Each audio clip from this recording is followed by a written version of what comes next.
It really doesn't get much faster than these two. The Nissan GT-R's awesome performance is nearly mythic at this point, and the Track Pack edition here hones it even further. This R8, a new V-10 Plus model, has more horsepower than last year, and finally a fast-shifting twin-clutch transmission. With around 550 horsepower and 0 to 60 acceleration in the 3-second range, these all-wheel drive supercars represent the top of the line from each automaker. And on this week's head-to-head, they're doing battle.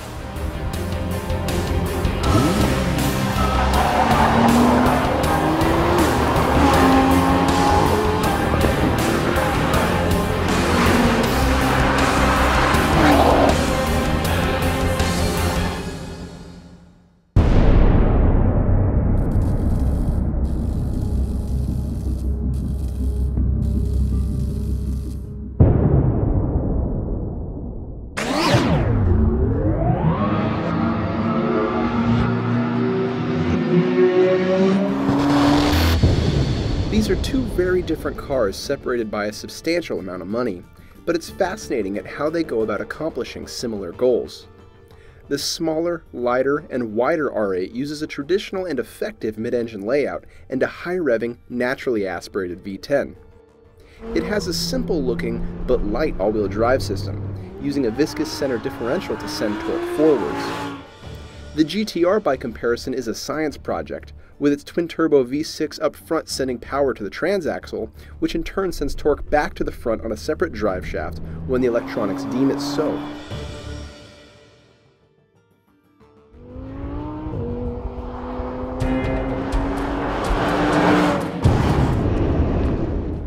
In testing, both systems are very effective.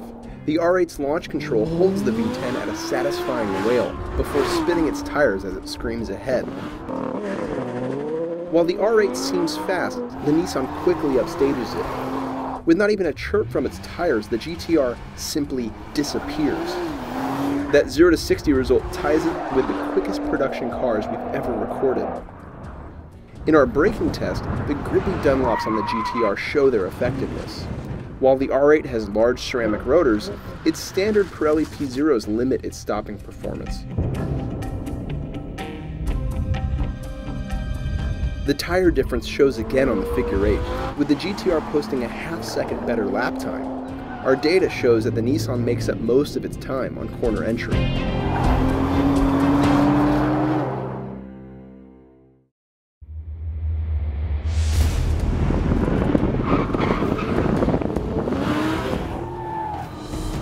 Randy Pobst joins us at Streets of Willow Springs to set lap times and give some impressions. Randy, the GT-R is the fastest car of the day. What are your thoughts? By a lot. Well, number one, torque. Lots of it. Mostly ease of driving. Yes. Drivability. The GT-R, you can just rock this thing and you don't have to be me. He said egotistically. It's the accessibility of the performance that does this thing so well, or that makes this thing do so well, right? The car is balanced, and it's so well balanced, you don't really need to have great car control to drive it right on the hairy, bloody limit and turn a great lap time. It's just utterly amazing in that way. But at the same time, there's this little lack of driver involvement. It's not a car that you dance on the edge. It's just hooked. Yes. Look at me. Flat out at this bowl, talking with one hand, shifting, no hands. I'd never do that in the Audi. It kind of makes you do some things that you probably wouldn't do in other cars for fear of your own life or, you know, the car's value. Makes it so easy. You have the confidence. Second gear. Bang, rev it up. Look at this. No steering corrections. The car just goes. I'm kind of bored here. I think I'll take a nap as I come on the front straightaway. It's so capable you're bored. Well, I don't have to do anything. Look how straight. This is amazing. You can certainly, though, respect the engineering that makes a car that is capable of that sort of behavior. Absolutely. Yeah. How do they do it? They do it better than anybody else. I don't think there's another car 500 plus horsepower that is so well balanced and so capable of making speed.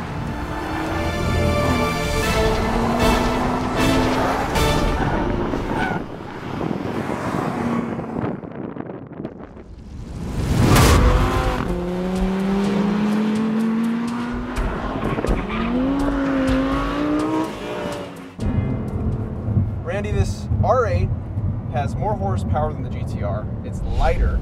It's got the engine in the right spot, but it's slower. What happened there?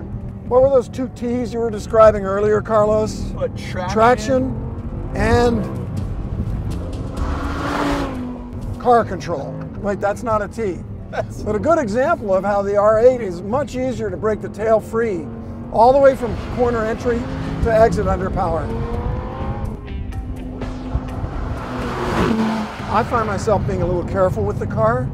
I'm sort of enjoy hanging the tail out through all the corners, but in the fast corners, I just plain slow down because there's too much a chance you're going to end up backwards in the weeds. But other times, it can be a little just fun. It is fun to dance the car, and that's one way it's really different from the GT-R. This is a dancer.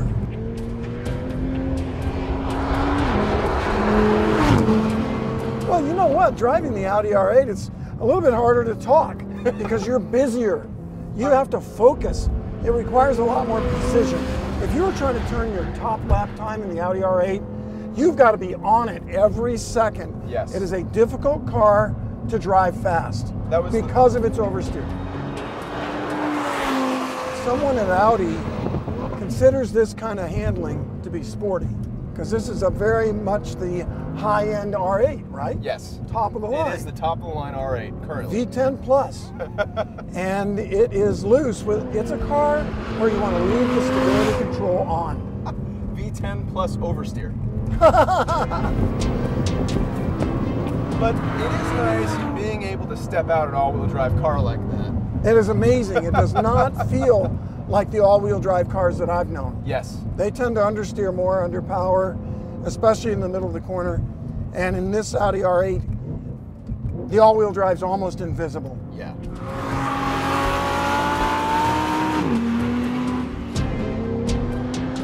The GT-R is definitely a firmer riding car. Yes, for sure.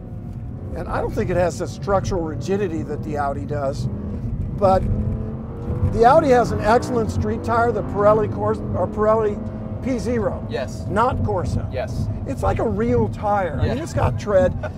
You can go 100 miles an hour in the rain and not worry about hydroplaning, whereas the Nissan has a more aggressive tire. The Dunlop has far fewer tread blocks. And so I think the Nissan has a real tire advantage in today's comparison. It's got an advantage of torque and traction.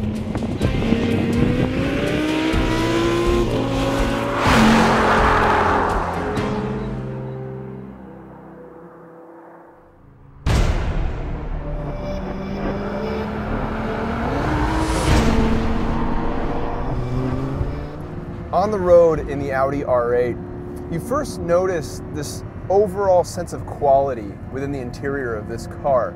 Everything is just really nice. You have quilted leather seats, you have carbon fiber everywhere, you have this nice microfiber suede material on the roof. It's just a nice place to be for an extended period of time. I will say though, as nice as this seat is to sit in, it doesn't offer a lot of lateral support. I kind of have to brace up against this carbon fiber door handle right here with my knee, and I think I'm getting a little bit of a bruise there.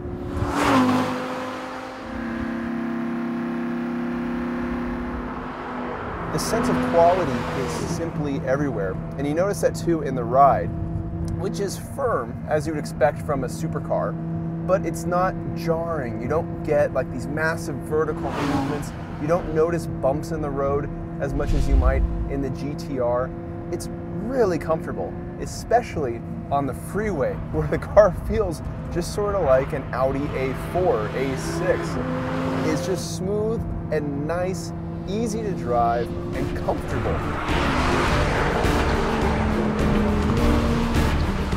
Now, having the engine behind us means that we have great forward visibility. The seating position is nice and low. You feel like you're in just immediate control over the front end of this car. You have a terrific steering response too. The car just sucks in around corners on this road. And you also get the sense when you start leaning on it, when you start pushing it through corners, you can feel the weight transfer just a little bit. That's a sensation you don't get a lot in the GT-R, but you notice the balance of the car. You know that this has a rear weight bias. You feel it through every corner, and it's a really nice sensation.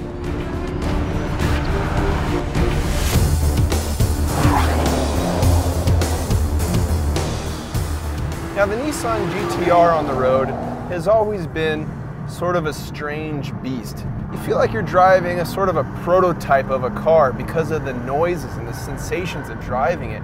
There's gear whine, there's engine noise, there's all kinds of things happening in your ears.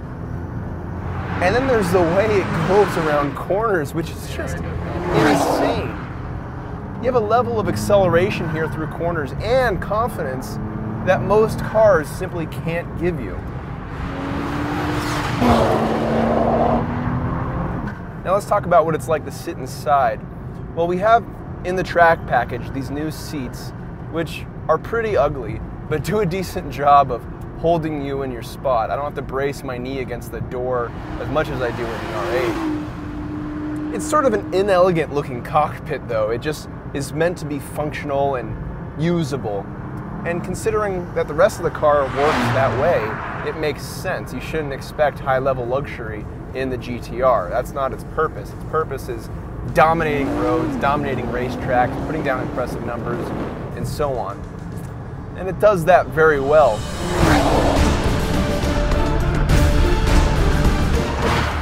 Still, there's an inelegance to the way it looks and the way it rides down the road. You get a lot of suspension movement. You get a lot of head shake, you get a lot of impacts through the road, and they don't upset the car, but they are noticeable, especially when you go through like expansion joints on the freeway. You'll be knocking your head against the back of the seat rest.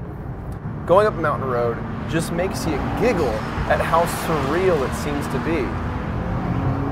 I mean, oh my God. The best part though isn't savoring in the power band or anything. Like in the R8 has a really nice linear power band that gets sweeter and sweeter the longer you stay on the throttle. With this though, the whole goal seems to be just going flat on the throttle as soon as possible and feeling that sensation and torque as the turbos spool up and as this thing just shoots you out of a corner. It is a very strange but very enjoyable sensation.